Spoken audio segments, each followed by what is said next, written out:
नमस्कार दोस्तों। नाद के बाद क्या पार्ट 3 में आपका स्वागत है।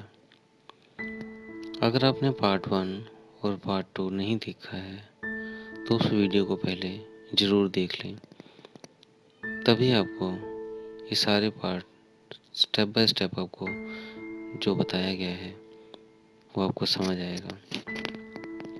तो पार्ट 1 से पार्ट 5 तक है, उनको आप स्टेप बाय स्टेप ही सुने ताकि आपको हर वीडियोस का पता लगता रहे कैसे कैसे आप उस अनंत नाद तक पहुंच पाएंगे। जैसे मैंने ये वीडियोस बनाई हैं तो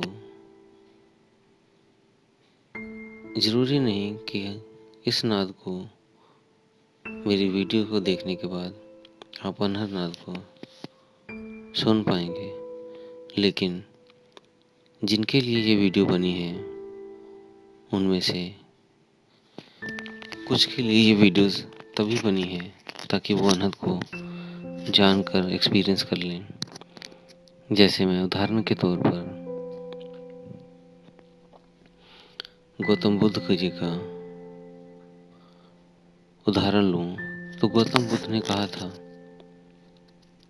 कि जिस रास्ते से मुझे परमात्मा आत्मा का बोध हुआ है, जरूरी नहीं कि वही रास्ता तुम्हारा हो। तुम्हें शायद अलग रास्ते से परमात्मा प्राप्त हो।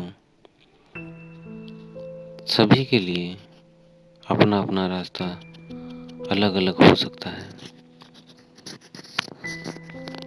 एक मैं कुछ दिनों में और एक वीडियोस बनाऊंगा जिसमें उस परम तत्व को जानने के लिए 50 तरह के रास्ते हैं, 50 तरह के आपके ध्यान विधि हैं।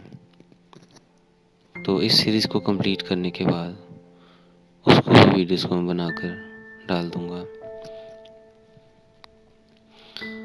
तो जैसे गौतम बुद्ध का नाम पहले सिद्धार्थ था,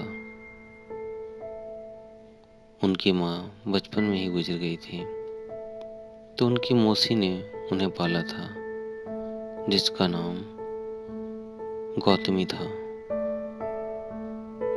गौतमी ने सिद्धार्थ का पालन पोषण किया और जब वो बड़े हो गए तो एक बार वो भ्रमण करने के लिए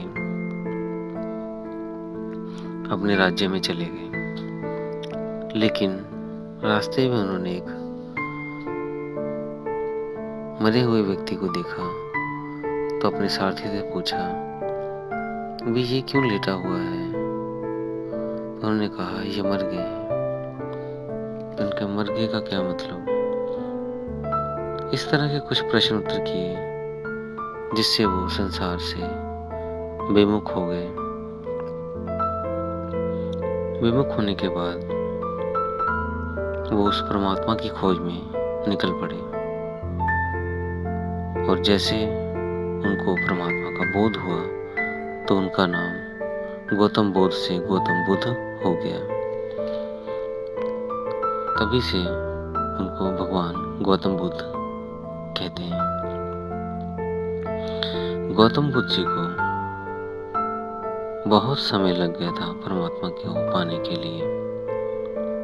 उनसे कम समय में धन्ना भक्त ने परमात्मा को पाया और उससे भी कम समय में प्रहलाद ने भगवान को पाया और उससे भी कम समय में ध्रुव ने भगवान को पाया।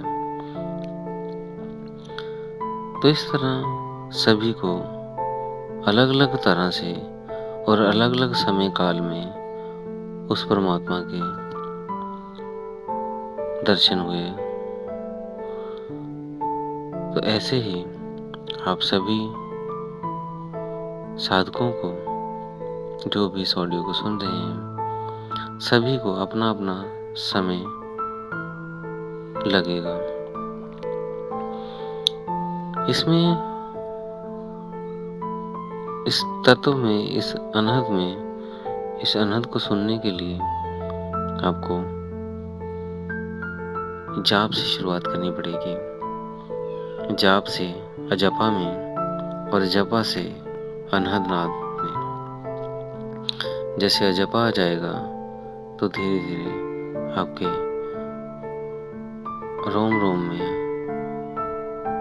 अनहद निकलने लग जाएगा और आप उस अनहद को सुनने लग जाएंगे। इसी के साथ दोस्तों अगले पार्ट में मिलेंगे। और अगर आपके किसी मित्र को अनहद नाद के बारे में जानकारी चाहिए हो तो उसे ये सीरीज जरूर शेयर कर दें, ताकि वो भी इस अनहद को बारीकी से समझ ले और इस तत्व तक इस अनहद को सुन ले और इस अनहद के पार भी जा सके। इसी के साथ दोस्तों विदा लेता हूँ। धन्यवाद।